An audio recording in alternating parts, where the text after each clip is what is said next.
U.S. Marshals have just released age progression images of convicts who escaped Alcatraz more than 60 years ago.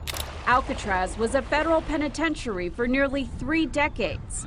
In that time, there were 36 escape attempts. 23 were caught, 6 were shot and killed, and 2 drowned. Right here. Look at that. That's unbelievable. Really, really clever. It's ingenious. These guys were dialed in, okay? But all of this was child's play compared to what they had ahead of them. Alcatraz Island, once a symbol of fear housing America's most hardened criminals, now stands shrouded in mystery. This infamous prison, dwarfed by the San Francisco skyline, holds secrets that have captivated imaginations of people for decades. From the chilling reality of being locked away in one of the world's most secure facilities, to the audacious escape attempts that defied its reputation, Alcatraz offers a chilling glimpse into a bygone era, and the lengths some would go to taste freedom. What are the terrifying discoveries that lurk within the cold walls of Alcatraz? This is what we would be exploring in today's video. Welcome to Alcatraz, Alcatraz Federal Penitentiary, which is also commonly known as the Rock, or just Alcatraz. This infamous prison was situated in San Francisco Bay, California, and operated from the year 1934 to the year 1963. Alcatraz wasn't the typical average prison. It was designed as a last stop, a place for the most incorrigible criminals who caused havoc in other federal prisons. These weren't petty crooks. On August 11, 1934, the island received its first unwelcome guests. 137 notorious bank robbers, murderers, and counterfeiters, transferred from Leavenworth, Kansas. Their arrival was a high-security affair. Handcuffs, specialized coaches, and a watchful eye from the FBI, U.S. Marshals, and even railway security officials. Alcatraz was about to become a notorious symbol, and these hardened criminals were its first unwilling residents. Alcatraz wasn't done filling its cells with notorious inmates. More transfers arrived on August 22, 1934, with 43 coming from Atlanta Penitentiary and 10 from Northeastern Penitentiary in Lewisburg, Pennsylvania. Even McNeil Island, Washington contributed 14 of its most challenging inmates to the prison. Alcatraz, notorious reputation.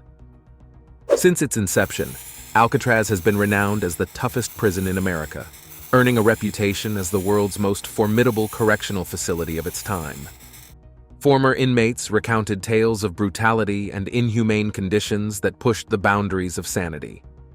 Notably, Ed Woodkey became the first prisoner to take his own life within the confines of Alcatraz, while Rufus Percival resorted to other desperate measures, which was mutilating his own hands with an axe.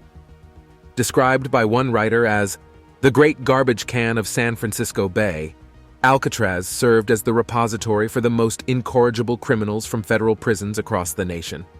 The prison's notoriety only intensified with the arrival of America's most dangerous felons, including Robert Stroud, famously known as the Birdman of Alcatraz, in 1942. Stroud, who entered the prison system at a young age and remained incarcerated for 17 years at Alcatraz, was involved in violent altercations with guards and fellow inmates, spending the majority of his life in solitary confinement. Despite its ominous reputation, characterized by some as Hellcatraz, certain inmates attested to comparatively better living conditions at Alcatraz, particularly the quality of food. In fact, some prisoners even volunteered to transfer to Alcatraz, viewing it as a more favorable alternative to other penitentiaries across the country. The escapees. Back in 1962, there was a famous prison break. Alcatraz, which was once an impenetrable fortress, became the opposite when on June 11th there was an escape situation. Frank Morris and the Anglin brothers, John and Clarence, escaped from their cells, leaving behind a mystery surrounding their survival that continues to this day. Using a combination of cunning and crafted tools, they managed to disappear from the island, allegedly on a raft. When another inmate, Alan West, attempted to join them, he was caught and arrested. The escapees used dummy heads in their beds to fool the prison guards. Despite a decades-long investigation, the FBI concluded in 1979 that the men likely drowned in the frigid waters of San Francisco Bay. However, the case remains open for the U.S. Marshals Service, which has been fueled by reported sightings of the escapees in far locations like Florida, Maryland, and even Brazil. Did they survive against all odds, or did the unforgiving Bay claim them? The answer, much like the escape itself, remains shrouded in mystery. Although Alcatraz was an infamous, impenetrable prison and also escape-proof, there have been attempts of escape over the years by prisoners. It's important to note that none of them were ever successful. Alcatraz Federal Penitentiary had 6 guard towers and over 60 guards. It also has the highest ratio of guards to prisoners when compared to other prisons. The prison, which is situated in the remote part of the San Francisco Bay, and the currents of the water surrounding it, made it a suicide attempt for anyone who tried to escalate the prison. This made Alcatraz one of the most secure prisons in the United States. Alcatraz officially opened its doors in 1934. In the 28 years plus of its run, no prisoners could successfully escape until 1962, which was a year before its official closure. Although it has been said that the closure of the prison can be attributed to the escape of 3 prisoners the year before its closure, the major reason was because of its high cost of maintenance. An important fact to note about the 1962 escape is that John and Clarence, who were the Aglin brothers, had their cells side by side with each other. Myths of Alcatraz. A myth that shrouded this prison was the fact that it was surrounded by seawater, thereby making any attempt of escape extremely dangerous and difficult. The prison is 1.25 miles away from the shoreline of San Francisco.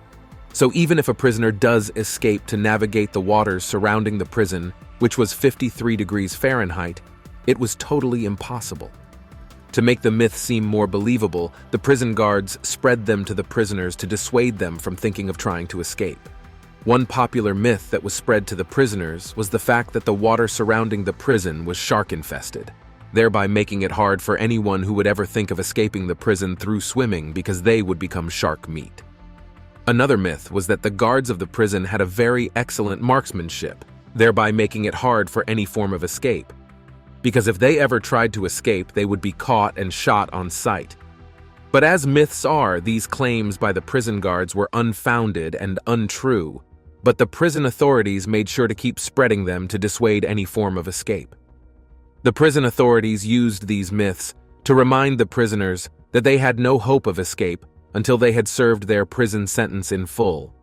Due to how impenetrable and secured Alcatraz was, dangerous and hardened criminals like Al Capone and Machine Gun Kelly were kept behind its bars to deter any thoughts of escape in their minds. Despite how infamous the prison was and its myths, prisoners still held on to the hopes of freedom and escape. A total of 14 escape attempts were recorded in the years Alcatraz was in operations, and all 14 of them failed. This escape resulted either in the recapture or the death of all prisoners who were involved. The only exception was that which occurred in 1962, and it shattered the reputation that Alcatraz had. Previous attempts of escape. During Alcatraz's 29 years as a prison, only a handful of inmates managed to escape. 23 of them were caught, while 6 were shot and killed, and 2 drowned trying to outrun the island's isolation. The mystery that surrounds 5 men, Morris, the Anglin brothers, Theodore Cole, and Ralph Rowe, hasn't been cleared even after many years. They were listed as missing and presumed drowned. The 1962 escape. The escape of 4 prisoners who went by the names Alan West, Frank Morris, John, and Clarence Aglin. You see, most people only heard of the escape of Frank and the Morris brothers, but the major mastermind and brain behind the escape was Alan West. The cells of the prison were actually quite small. On the fateful night of the escape, there was a situation which Alan West was found in. These 4 inmates had in the past, in their previous prisons, made attempts to escape and were caught. This caused their transfer to Alcatraz to dissuade any further attempts of escape. But the reverse of the case happened. The person who instigated the other 3 prisoners to escape was Alan West. You see, in Alcatraz, just like every other prison, prisoners were not just sitting idle but were tasked with various works. In Alcatraz, they had the tasks of carpentry, cleaning, and also repairs. On a particular fateful day, Alan West was given the task of cleaning the roof above the cells. And during the task, he noticed something important he would later use in his escape plan. What exactly did Alan notice? Well, he noticed a ventilation duct hole which was unlike other holes. It was not solid, and it also lacked concrete covering. It also had steel rods that could be broken easily. Seeing a good opportunity to escape, Alan notified his neighboring roommate at that time, who was Frank Morris. Frank's cell was close to the ventilation hole. Armed with this information, Frank carefully crafted a plan for escape. Alan was the one who found the loophole to exploit in the Alcatraz prison. However, it was Morris who carefully made an escape plan due to his exceptional intelligence. Looking at prison records, it was seen that Morris had an IQ which was up to 130. This showed his remarkable intellect and his strategic prowess. Frank Morris' IQ didn't make him a genius. However, he definitely was in the 2% of the world population that are considered extremely intelligent. This showed how smart he was. Morris became the brain behind the operation. He then enlisted the help of his adjacent neighbors, John and Clarence Angling, to help execute his plans.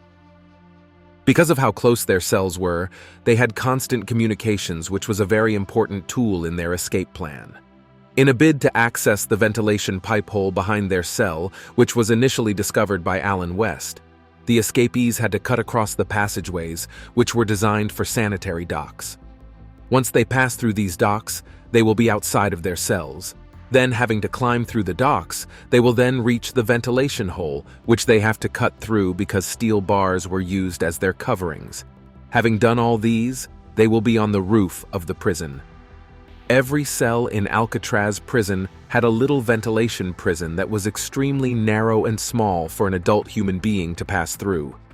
But this wasn't going to deter the escapees, as Frank Morris, the brain behind the escape, had noticed that the years of neglect had made the prison walls weak and feeble, which was also made worse by the corrosive effect of the seawater. The operation. Having noticed the next loophole in the prison system, which was the walls, the escapees started digging through the walls and cleverly used spoons, because they had no access to proper dogging tools, which were obtained covertly. This wasn't easy because it was a painstaking process that needed months of careful digging. This wasn't all because the inmates had to be cautious also, so that their escape plan won't be caught onto by the guards before they made their escape. To make sure they weren't found out and maintain the secrecy of the entire operation, the inmates made sure that they carried out the digging during designated hours of the day. These hours were mostly when the prison was noisy, and this occurred during the nighttime routine of playing instruments by the inmates. The noise provided the perfect cover they needed for their digging operations. This isn't all, as they also made sure to capitalize on the regular prison maintenance work, using the opportunity to dig through the walls without raising any form of suspicion. These 4 inmates established a proper routine, making sure to coordinate their digging session with times when they believed the guards wouldn't get wind of their plans. They also made sure that amongst the 4 of them, one person would be on standby watching out for any approaching guardsmen by monitoring movements on the corridor. This was because Alcatraz was a prison that boasted of its tight security and its highest number of prison guards amongst all prisons in the United States. They had to make sure to take drastic measures to watch out before their plan was nipped at the bud. Other risks that these escapees had to be wary of were the sudden prisoners' count by guards, and also the knowledge of their escape plan being known to some other inmates. Surprisingly, no one among the inmates betrayed them. Surprisingly enough, some of the inmates showed open support of their plans. It's somewhat common to see inmates support their fellow inmates' escape plans in a form of solidarity. In some ex-prisoners' accounts, to help fellow inmates in their escape plan was seen as a sense of solidarity. Funnily enough, approximately 80 prisoners knew about the escape plan, which is somewhat a significant portion of the Alcatraz population. A very remarkable thing that happened is the fact that no prisoner ever divulged this escape plan to the authorities. To make sure that none of the guards noticed their digging efforts, the escapees concealed the openings that they had created with a very clever cover-up. They made use of cardboard planks, which were given to them in the prison workshop. They made it to match the cell walls, which securely covered the holes that they had made. This wasn't all, they also made sure to use their clothings and some of their personal belongings to further conceal the openings that they have made. After months and months of digging, the inmates were finally successful in making the holes fit their bodies, which marked the first phase of their plan. The next phase of their plan was to look for a way off the island, because escaping the prison walls wasn't enough. The entire prison facilities were surrounded by water. This was the biggest challenge of all because they had to look for a way to cross the sea. To cross this hurdle, they devised a plan to construct a boat. The materials which they used were things that were readily available at their disposal. The inspiration for building the raft which they used to escape was gotten from a mechanics magazine which gave detailed instructions on how to build a rubber boat and also make life jackets from raincoats. Mind you, raincoats were plentiful in the prison. They enlisted the help of their fellow inmates, and they managed to steal 50 raincoats. The next dilemma these escapees faced was where exactly to store these stolen raincoats. The only place where they could think of was the available space which was on the roof of their cells. This was the same area that Alan West had discovered the ventilation duct system. The major issue to this storage was the fact that guards frequently patrolled that area. To bypass this issue, West used some tactics under the guidance of Morris. They came up with a clever plan. In a way, West was able to convince the guards of the need to cover the bars which were above the cells with some blankets and sheets in order to prevent dust from falling when cleaning. To make their escape, they climbed up from the utility corridor which gave them some sort of cover and turned the place into a workshop. West made sure to continually show the guards the need to cover the bars because of the dust. Because of this, he got the permission to do so. This was an effective method to conceal their workshop from the view of prying eyes. This was an error in judgment by the prison guards and the prison, which was infamous for its fortified structure. Despite how significant this evening was, it was omitted from the primary reports. This report only surfaced in 1990, which was 2 decades after the event. This only showed us how weak and somewhat penetrable Alcatraz security was. The blankets and sheets were attached to the bars, and this concealed the makeshift workshop for 2 good months. During this period of 2 months, the escapees took turns going to the workshop to construct the boats and life jackets they needed for their second phase of escape.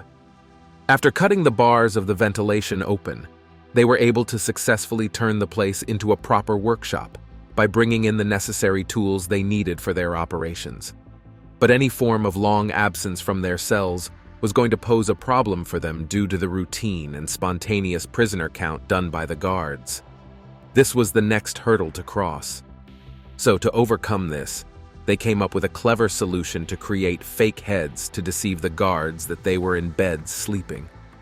All of their work was done at night, so they made sure to place the fake heads on their pillows and cover them with blankets. So when the guards made their routine checks, they saw a head on the pillow which looked like the occupants were sleeping. Not bothering to check if it was a human or not, they moved on to the next cell. The photographs of these fake heads can still be accessed at the prison archives. For them to create these fake heads, they made use of the materials readily available to them. These included soap, cement dust that they had gotten from their digging process, toilet papers, dye and paste that they had gotten from the prison workshop. With these materials, they were able to properly form a replica of their heads. The only issue that they had was trying to imitate human hair. This task was made easier by Clarence Aglin, who was one of the inmates that worked in the barber shop. He was the one who provided hair which they used in the dummy heads. He got them from fellow inmates' hairs which were left on the floor of barber shops. After crossing this hurdle, their preparation was nearly complete. They then continued their nightly shift of going to their secret workshop. The day of escape. In this workshop, they diligently worked on boats and life jackets for about 2 months. On the fateful night of June 11, 1962, it was finally time for their prison break. Once the prison light was turned off at 9:30 p.m., the inmates started executing their escape plan. They all placed the dummy heads on their beds and covered it with blankets so as not to rouse suspicion of the guards. They then opened up the ventilation openings and passed through the holes which they dug. Having passed through it, they got to the back of their cells, which then lead to their workshop and to the ventilation duct opening that would give them access to the roof of the prison. Even after their meticulousness in their planning of escape, only 3 of the inmates were able to successfully escape. Alan West encountered difficulties in trying to open his ventilation opening. This was because the cement he had used to conceal it had slowly hardened over time, making it very hard for him to dig through it again. The other 3 inmates encourage Alan to keep trying to meet them as they continue their escape. They got out their rubber boats and life jackets and proceeded to make their escape by removing the steel rods on the ventilation opening. However, Alan remained stuck in his cell and couldn't come out. The other escapees proceeded without him because they had initially agreed to move on with the plan in case any member faced any form of difficulty that would make the person not join them. The Angling brothers and Frank Morris continued with the plan and successfully reached the prison roof. They were able to navigate through the prison walls easily before then finally making their way to the beach of the island. They did this in the middle of the night when everywhere was pitch black. Finally arriving at the beach, they made use of the instrument that belonged to Frank Morris, which had been changed to produce only air without noise to inflate the boat. The discovery of the escape. By 7 a.m. of the next day, the prison wake-up bell rang, and the prisoners were up and ready for the day. During the prison count the next morning, the prison guards noticed the dummy heads and raised an alarm. An intensive manhunt began. In the cells of the missing men, guards made a startling discovery. The grill openings in the concrete back walls, measuring 8 inches, 20 centimeters thick, had been meticulously enlarged, using tools crafted from spoons stolen from the mess hall. To conceal their activities, the inmates had fashioned fake grills from papier-mâché, utilizing paper sourced from magazines in the prison library. These decoys effectively masked the areas of excavation, while the inmates worked diligently on their escape plan. Authorities pieced together the escape route of Morris and the Anglin brothers, tracing their movements through a utility corridor and up the back wall of the cell block. They improvised steps using plumbing piping to ascend to the cell block roof. Once there, the trio accessed a large ventilation shaft, hoisting themselves onto the roof of the building. While employing a sizable exterior pipe, they descended approximately 50 feet, 15 meters, to the ground below. Subsequently, they cut through the barbed wire atop the perimeter fencing and navigated down a steep embankment to the water's edge. However, the whereabouts and actions of the escapees remain shrouded in uncertainty. The next thing that followed after the escape was a thorough search of the premises, and an investigation began which also involved the FBI. Alan, who was unable to escape, was taken in for questioning, although there were suspicions that he refused to give out some information concerning the other escapees' plan, but nothing was done to him. Aftermath of the escape. Despite the thorough search that was conducted throughout the entire island, there wasn't a single trace of the escapees that was left behind. So it was concluded that they had either successfully escaped or drowned. Other inmates were brought in for questioning, but none gave any useful information that could be used. The search efforts became bigger and is one of the largest ever conducted by the FBI. Even after an extensive effort was put in the search of these 3 inmates, they were never found by the authorities. The investigation continued for over a decade, resulting into 15 years of search by the FBI. It was finally handed over to the local authorities. The conclusion that the FBI came up with was that the men drowned at sea, but there were many doubts that still lingered even after the conclusion. This theory of their demise was brought up because they found the materials, raincoat, which was similar to those used in the making of the rubber boats and life jackets. Although the rubber boat remained elusive, they found images and letters which were attributed with Anglin brothers and their families. It was then deduced that the brothers and their companions would not have willingly abandoned them without facing dire circumstances, which is potentially indicative of a tragic fate at sea. Sightings after escape.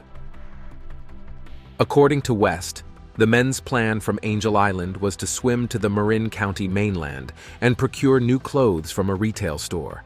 Surprisingly, no reports of such theft surfaced. speculation arose that the men may have perished before reaching shore. Despite extensive searches, no bodies were recovered from the bay, leaving the possibility that they were swept away by the strong currents. Over the following years, there were purported sightings of the escapees and messages allegedly from them. Family members and former associates provided reports of their survival to the media. In 2012, two sisters of the Anglin brothers stepped forward, claiming to have received a phone call from John Anglin shortly after the daring escape, followed by a Christmas card later that same year. Additionally, another sibling, Robert, reportedly made a deathbed confession in 2010, revealing that he had maintained contact with John and Clarence from 1963 until around 1987. According to the family's account, the brothers purportedly fled to Brazil, where a family friend named Fred Brizzi allegedly met with them in 2012. Brizzi even provided photographs which showed the brothers in the South American country. Despite the skepticism surrounding their survival, experts and computer models have posited that it is indeed plausible for the men to have evaded capture and endured. However, such an outcome would have hinged on favorable circumstances that aligned in their favor. The FBI has dismissed the authenticity of these assertions and asserts that it is improbable that the individuals seen in the photographs are indeed the Anglin brothers. In a recent development, a letter which is said to be authored by one of the Alcatraz escapees recently surfaced, shedding new light on the decades-old mystery. The letter, allegedly penned by John Anglin, claims that he, along with his brother Clarence and Frank Morris, successfully executed their daring escape from Alcatraz in June 1962. Now aged 83 and reportedly battling cancer, the writer of the letter asserts that while they all managed to evade capture that fateful night, their survival was a close call. According to the letter, the author spent numerous years post-escape residing in Seattle before relocating to North Dakota for an 8-year period. Presently, the writer claims to be residing in Southern California. This revelation has prompted the FBI to revisit the iconic cold case, deeming the letter as the most recent piece of evidence necessitating further investigation. The letter, dated 2013, was reportedly sent to the San Francisco Police Department's Richmond station, adding another layer of intrigue to the enduring enigma surrounding the Alcatraz escape. Regarding the alleged mastermind behind the audacious escape, Frank Morris, an individual purporting to be his cousin, emerged in 2011, claiming to have encountered Morris in San Diego following the breakout. However, the veracity of this assertion remains uncertain.